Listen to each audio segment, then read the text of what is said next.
Au Baruch, excellente journée aujourd'hui, on est en hébreu. Le café, le 25, pas le café qu'on boit pour nous réveiller. Je ne sais pas s'il est bien pour la santé ou pas, mais apparemment beaucoup ils ont besoin d'un café pour se réveiller et de pouvoir peut-être réfléchir un peu mieux l'après-midi et de maîtriser ce qu'ils ont envie de faire.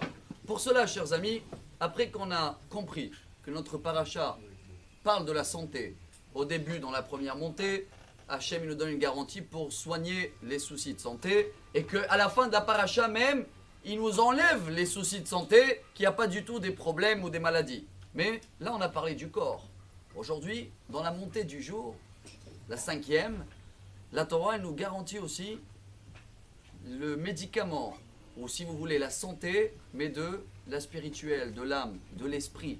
Ça, c'est quelque chose qu'aujourd'hui, dans notre monde qu'on vit, vous savez très très bien, notre pensée est très très dure à la contrôliser et que beaucoup y pensent des mauvaises pensées, une rama on dit en arabe. Comment maîtriser notre pensée, chers amis? Comment avoir peut-être, je dis en français, une sérénité? Très simple. L'otevachel gedi bachalevimo. C'est quelque chose que tout le monde connaît, on le fait. La Torah 3 fois elle nous dit ne mélange pas le lait, la viande, tu vas attendre 6 heures. Beaucoup de nous le font déjà. Ce message s'adresse à ceux-là qui le font, mais même à ceux-là qui n'arrivent pas encore à le faire. Si on va comprendre ce qu'il dit Rabbi Yitzhak Abarbanel, qui était le ministre de Finances de l'Espagne, Portugal. À l'année, il est décédé 1508, il y a 500 ans en arrière. Et lui, il marque comme ça. Il ne faut pas croire que quelqu'un qui va faire attention, il va attendre les 6 heures entre le lait et la viande, comme nous demande la Torah, et il mange cachère, que c'est pour la santé du corps. Pas du tout. On voit bien qu'il y a des milliards qui mangent non cachère et qui sont quand même en bonne santé. Mais tout ce qui est l'esprit, avoir des bonnes pensées, savoir faire ce que tu as envie et pas que les autres ils vont t'imposer ce que tu dois acheter ou pas. Ça commence par quoi, chers amis? Les petits détails de ne pas mélanger le lait et la viande. Oui, le Hafetz Chaim, on va terminer avec ça. Quand une fois il y avait un soldat à l'époque en Russie, il est venu le demander, j'ai le choix entre deux bases. J'ai une base où ils font attention quand même sur la cache-route, le lait et la viande ils sont séparés, mais par contre on est obligé de travailler Shabbat et tout ça. J'ai une autre base, Shabbat c'est libre.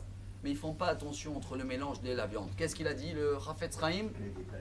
Le lait et la viande passent avant Shabbat, dans ton cas-là. Pourquoi?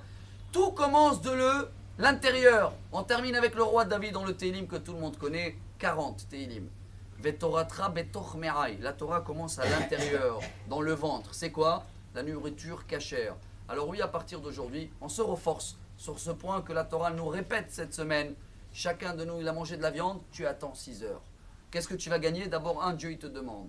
2, une bonne santé, ça, on a déjà vu avant. Mais 3, tout ce qui est à l'intérieur, spirituel, l'âme, les pensées, les envies, tout va être maîtrisé comme tu as envie. Et c'est dans ce cas-là, Bezrat Hashem, où on va pouvoir avoir et une bonne santé physique et une bonne santé à l'intérieur. Et tout est devant nous pour avoir une excellente journée et qui nous réveille un peu mieux qu'un café.